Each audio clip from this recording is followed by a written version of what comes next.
Sofía se me la paré con todo. La cámara. Yo siempre la bajo de correr las cosas para ver.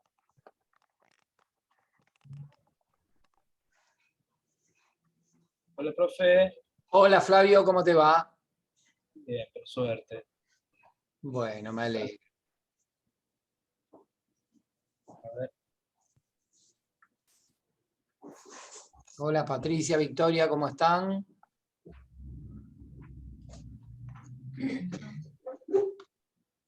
Vamos a esperar unos minutos que entren algunos más.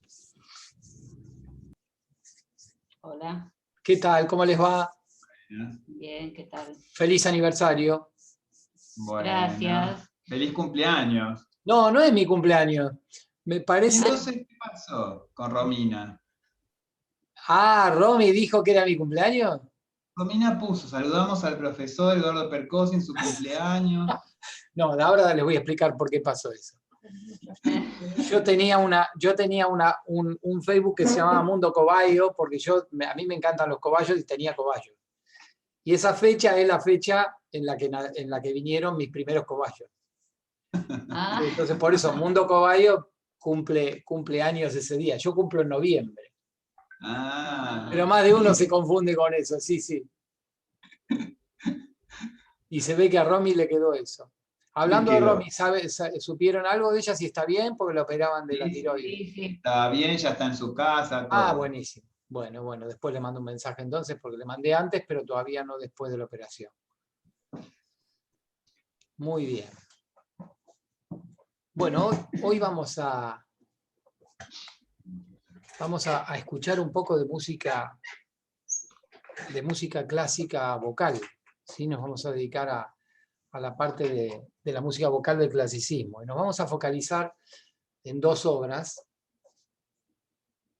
que después ustedes tienen ahí los links para escucharlas completas, ¿no? Escucharemos fragmentos ahora, que son La flauta mágica y el Requiem de Mozart. Son dos obras de madurez de él, del final de su vida, ambas.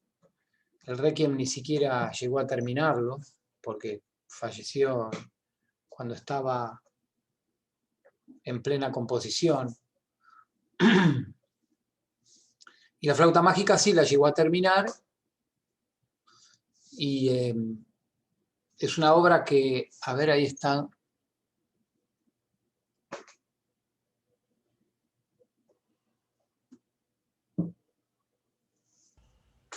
Bien. Ahí están Nicolás y Jazmín. ¿Qué tal? ¿Cómo les va? Les decía, La flauta mágica es una obra bastante particular de él. Él tiene un largo recorrido con la ópera. En principio hizo tanto óperas en alemán como óperas en italiano. En la época el italiano era el idioma más internacionalmente reconocido para la ópera, ¿no? Así que él se asoció en un momento con un libretista, Da Ponte, y por eso hizo tres obras que fueron muy importantes dentro de lo que es la ópera italiana, ¿no? Così fan tutte, así hacen todas, sería algo así. Así son todas, una cuestión por el estilo. Las bodas de Fígaro y el Don Giovanni. Don Giovanni, quizás la más importante de las tres, donde de alguna manera se cree ver todo el tema, el famoso Commendatore, que es en realidad para él simboliza como el fantasma de su padre, ¿no? Mozart tenía una relación muy conflictiva con su padre.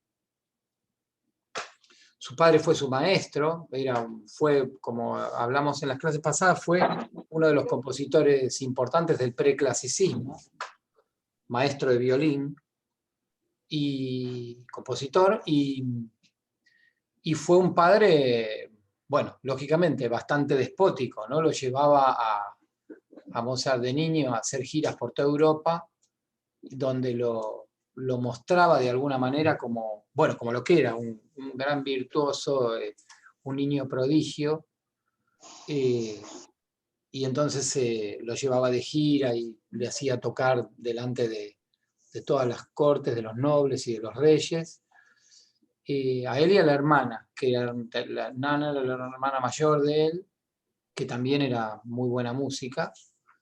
Y bueno, Mozart siempre tuvo una relación muy difícil con su padre. Después cuando él se separa y se separa de su padre y sigue su carrera, se independiza de alguna manera. El tema es que el padre Mozart pertenece a la generación de los músicos que siempre trabajaban en relación de dependencia con alguna corte o con alguna iglesia. Y Mozart es uno de los primeros que en un determinado momento de su vida se separa de esto. Está la famosa patada en el trasero que le pega al arzobispo, porque era medio insolente, así que el arzobispo le metió una patada en el trasero y así lo despidió, y a partir de ahí empiezan las desgracias de la vida de él, ¿no? Porque sí, Beethoven después sí fue un músico independiente, pero siempre tuvo muchos mecenas que le daban dinero a cambio de que él compusiera determinadas obras, pero a Mozart no le fue tan bien. Primero porque él tenía una vida muy licenciosa, era un loco de la guerra, y por lo tanto dilapidaba el dinero, el poco dinero que ganaba lo dilapidaba, y otro poco porque todavía no era la época en que los músicos independientes prosperaban, ¿no? Recién en la época de Beethoven, unos años después, eso empezó a pasar. Así que estas dos obras que vamos a escuchar hoy están en el final de su vida. Él estaba en la ruina, estaba mal económicamente, y había un teatro como un teatro de variedades sería, ¿no? Casi un circo, les diría, un teatro muy, muy... no era un teatro de ópera, que le encarga la flauta mágica. El dueño del teatro, Schikander, algo así, o Schikaneder, no sé cómo se dirá por el alemán, le encarga la obra. Y la obra se estrena, ya les digo, como si fuera en un teatro, en una cosa tipo varieté. Y no es una ópera típica, sino que es lo que se llama un Singspiel, es decir, es una obra que alterna partes musicales con diálogos hablados, no recitativos, diálogos hablados directamente, ¿sí? Y la característica más particular que tiene esta ópera es que encubre en todo su guión, en su argumento, una cantidad de cuestiones que tienen que ver con la masonería. Es como una declaración de principios de la masonería. Por eso es una obra tan misógina, porque habla de las virtudes y de los defectos. Y las virtudes las coloca en general en el plano masculino y los defectos en el lado femenino. De todas maneras, no es tan, digamos, no es tan esquemática la cosa, porque, por ejemplo, el personaje también dentro del mundo masculino y del mundo femenino existe en la obra como la contrapartida del bien y del mal, ¿no? La reina de la noche representa el mal. La hija, Pamina, representa el bien. Sarastro, el sacerdote, representa el bien.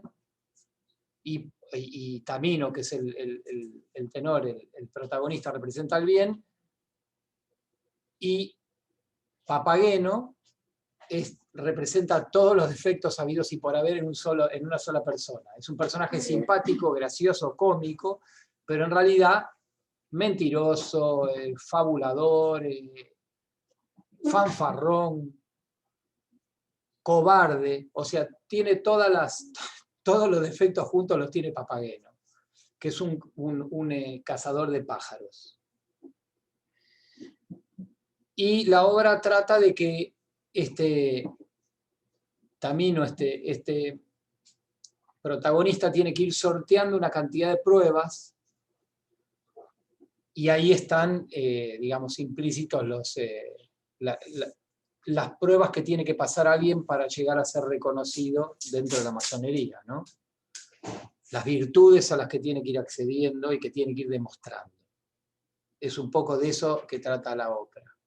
La obra va. Bueno, vamos a escuchar la obertura, que tiene una estructura muy interesante que quiero, mientras la van escuchando, vayan tratando de percibir esas cuestiones estructurales.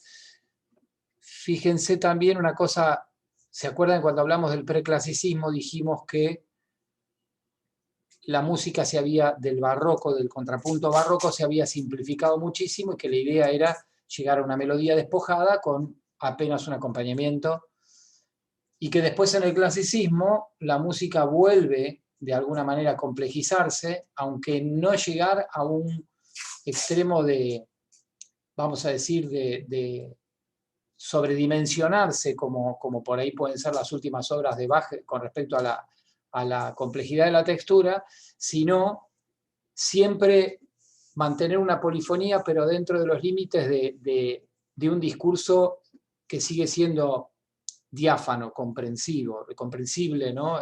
Fácilmente comprensible. El clasicismo siempre apunta a la claridad, al equilibrio, y lo vamos a escuchar en esta obertura, donde van a ver que Mozart utiliza las técnicas contrapuntísticas que tanto había usado Bach, porque en algunos de los momentos de la obertura lo que van a escuchar es fuga, al menos fugato, ¿no? Las voces van a imitarse, van a pasar de un instrumento al otro, siempre volviendo al mismo tema. Vamos a buscar el link para escuchar. A ver.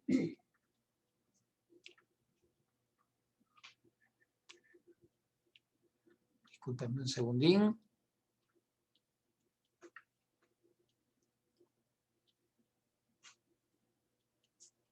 Que no me avivé de prepararlo esto.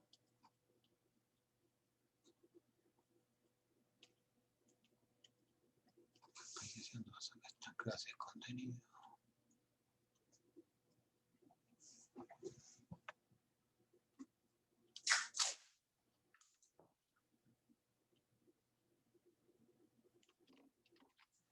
Bien. Ahora compartimos la pantalla.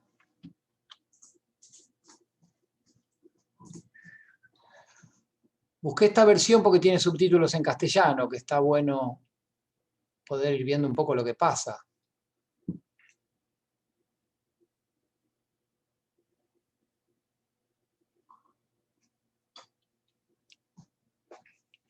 Ahí se carga.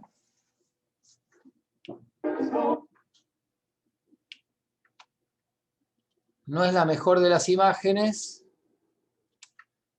pero tiene los subtítulos, por eso elegí esta versión.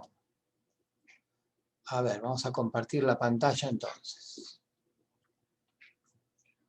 Compartir la pantalla, compartir sonido.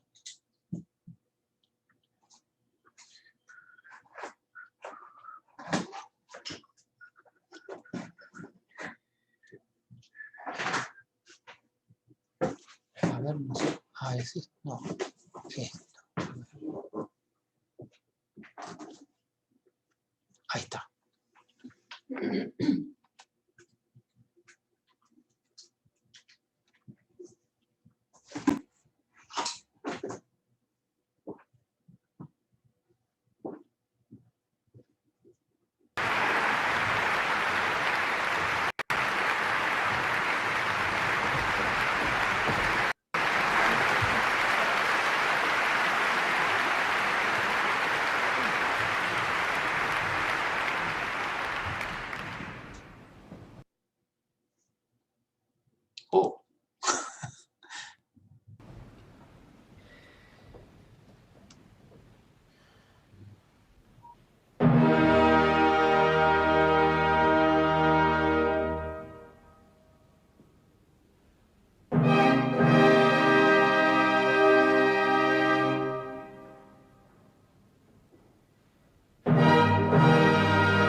Ahí va a empezar la fuga.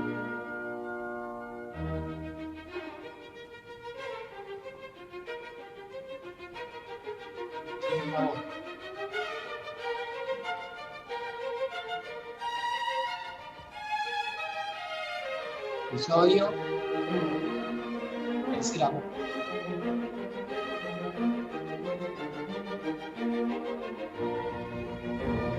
Cuarta voz. Termina la exposición.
Bien, a ver. Bueno, pudieron más o menos seguir, entender la estructura de la obra y la textura, vieron. Esto es una típica obertura de estilo francés, ¿no? Que empieza con un movimiento lento. Las oberturas italianas siempre eran como rápido, lento, rápido. Las francesas eran lento, rápido, lento, ¿no? Acá Mozart hace una introducción lenta, extensa, luego arranca con el fugato rápido, alegro, ¿no? Vieron la entrada de las 4 voces, y luego no hace una fuga completa como hubiera hecho Bach, digamos, ¿no? Después se sale de la técnica de la fuga y hace todo un movimiento sinfónico sobre el tema de la fuga, sobre el sujeto de la fuga. Luego hay una interrupción, otra vez como unas llamadas de la orquesta, vuelve a haber como un segundo fugato, esta vez en modo menor, y bueno, sigue desarrollando el tema de la fuga, con digamos, movimiento sinfónico con la idea del tema de la fuga, y termina, ¿no? ¿Notaron ustedes que el tipo de polifonía, hoy claramente polifonía horizontal, de manera indudable, ¿no? Todo este tema, pero hay una diferencia grande si uno compara este tipo de polifonía con la que escuchamos en la fuga de Bach. Porque acá ustedes, yo no sé si les pasó, pero vieron como que nuestra percepción siempre se va a una línea. Y las demás, de alguna manera, pasan como a un segundo plano. Es como que nunca uno no sabe dónde escuchar, dónde priorizar la percepción. La música no es ni tan compleja como era la última música barroca de Bach, ni tan simple como la música preclásica. Está en el medio. Utiliza las polifonías horizontales, pero nunca con un grado de carga, de densidad tan grande como el que, por ejemplo, usaba Bach en la Pasión según San Mateo o en las fugas, ¿no? Acá es como que nuestra percepción siempre se va a la primera línea. ¿Vieron, por ejemplo, cuando la flauta y el oboe se contestan? Con qué claridad se escucha la melodía de la flauta, y después la flauta queda una nota larga y se escucha con toda claridad la melodía del oboe. Y después vuelve la flauta y después vuelve el oboe. No están los dos tocando todo el tiempo, sino que todo el tiempo se van alternando, ¿no? De manera que la polifonía se produce, pero nunca se pierde la claridad del discurso. Siempre es un discurso muy claro, muy despojado. Pero sí se ve con mucha claridad que esto es una evolución enorme respecto de aquello que habíamos escuchado cuando vimos el preclasicismo, ¿no? Bien, vamos a ver entonces ahora por lo menos los primeros movimientos de la ópera, ¿no? ¿Qué pasa ahora? Profe, Sí. Buenas, acá Rodrigo, recién ¿Qué entré. tal, Rodrigo? Bien, ¿qué era lo que estábamos escuchando? Porque no llegué a... La obertura de la flauta mágica. Hoy nos vamos a dedicar a la parte vocal del clasicismo, tomando como referencia 2 obras que son la flauta mágica y el Requiem de Mozart. Perfecto. Esta es la flauta mágica, era la obertura. Ahora arranca la acción escénica.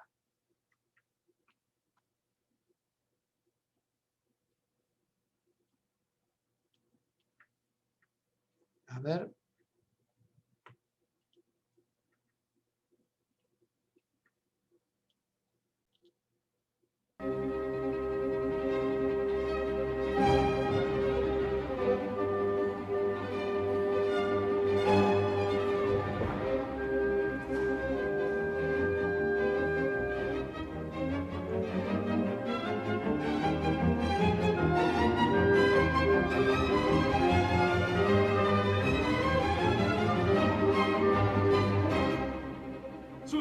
Zu Hilfe, sonst bin ich verloren.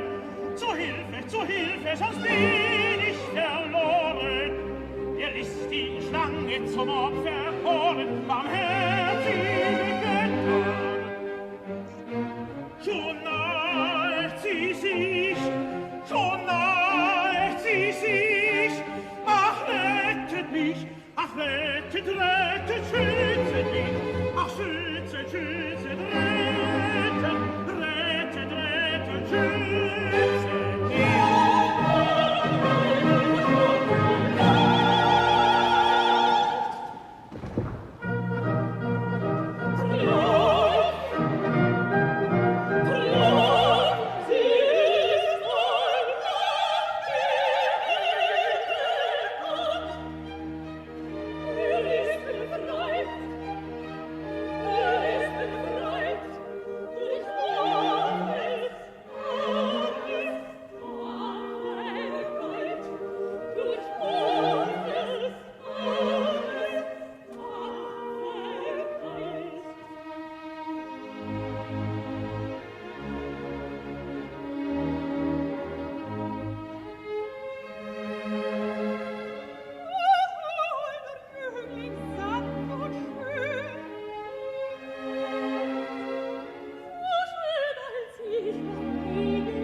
Acá aparecen dos características típicas de las óperas de Mozart. La primera de ellas es el uso de los conjuntos. A él le gustaba mucho escribir tríos, cuartetos, quintetos, sextetos de voces, donde aparece mucho la polifonía. En este caso, en su mayoría, la polifonía vertical. ¿Vieron? Todas cantando con la misma rítmica, pero distintas alturas, ¿no? Y aparecen acá también por primera vez la alusión a ciertos defectos que acá claramente Mozart atribuye al ámbito femenino, que tienen que ver con los celos, con el egoísmo, ¿no? Las tres se quieren quedar con él, cada una quiere que las otras dos se vayan para quedarse, para tenerlo para ella sola, yo lo quiero para mí sola, dicen, ¿no? Tengan en cuenta, especialmente las chicas, que esta obra fue escrita en el año 1700 y pico, 1788 por ahí debe haber sido, porque faltaba muy poco para que muriera Mozart, que murió en el 91, porque si a Mozart lo agarran hoy el grupo feminista, lo cuelgan en la Plaza de Mayo, más o menos, porque por las cosas que van a ver en esta obra, lo hubieran colgado al pobre Mozart. Pero bueno, así era en esa época, o por lo menos así eran los ideales de esta masonería que Mozart representa a través de esta ópera.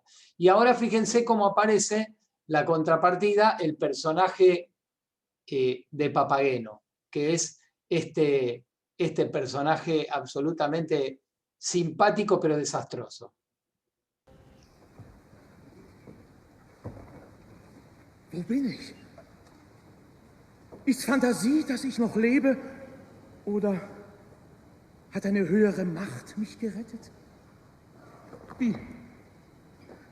Die bösartige Schlange tot?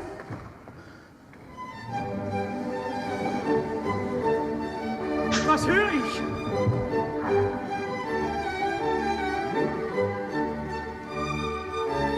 Wo bin ich?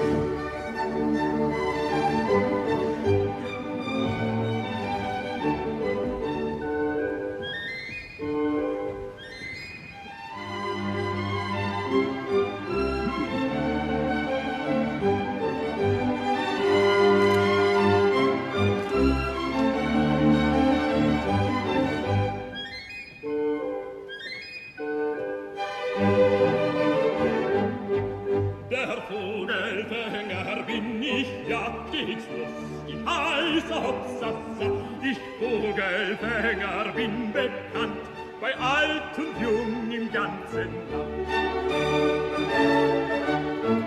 Weiß mit dem Locken umzugehen und mich auf Pfeifen zu verstehen.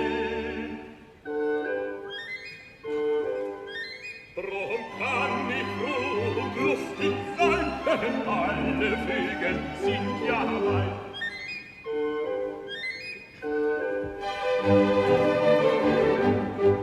Der Vogelfänger bin ich, ja, stets lustig, heiß auf Sassa.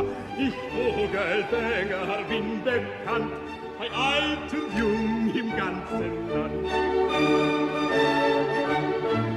Ein Netz für Mädchen möchte ich nicht finden, sie Dutzend weiß für mich. Dann sperrt ich sie bei mir ein und alle Mädchen wären mein.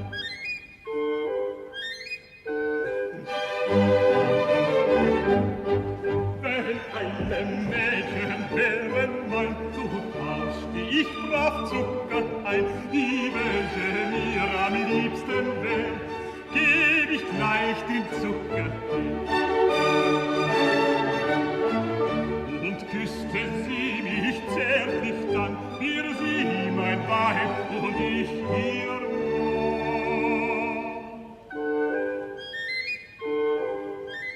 Sie schlief an meiner Seite ein, ich wiegte wie ein Kind sie ein.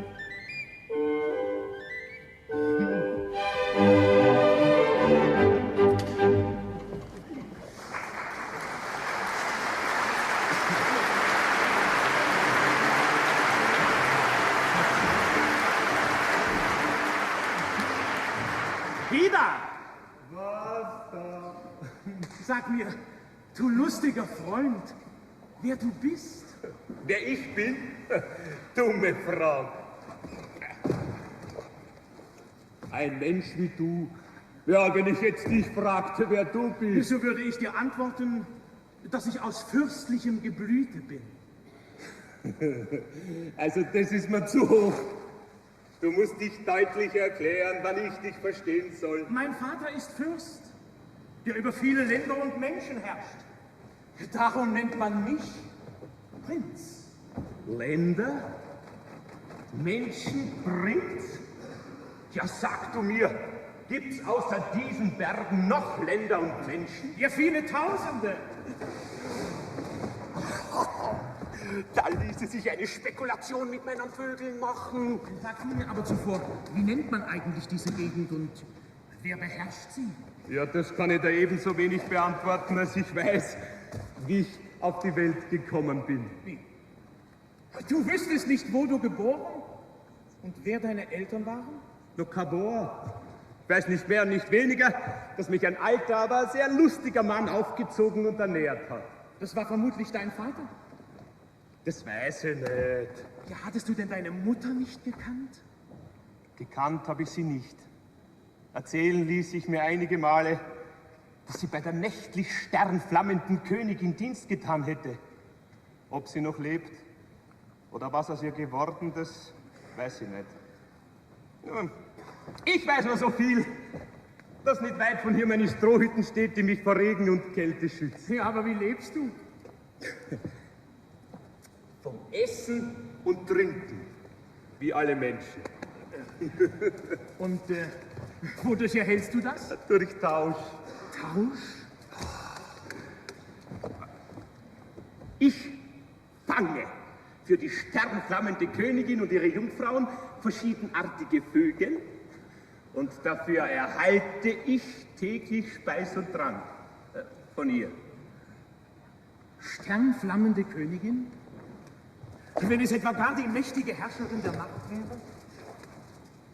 Sag mir, guter Freund, warst du schon so glücklich, diese Göttin der Nacht zu sehen? Deine letzte alberne Frage überzeugt mich, dass du in einem fremden Land geboren bist. Hast du sie gesehen? Wenn du mir noch einmal mit so einer albernen Frage kommst, dann sperre ich dich, so wahr ich Papageno heiße, wie einen Gimpel in mein Vogelhaus und verhandle dich mit den anderen Vögeln an die nächtliche Königin und ihre Jungfrauen. Und dann mögen die dich meinetwegen sieden oder braten, na sehen, aber die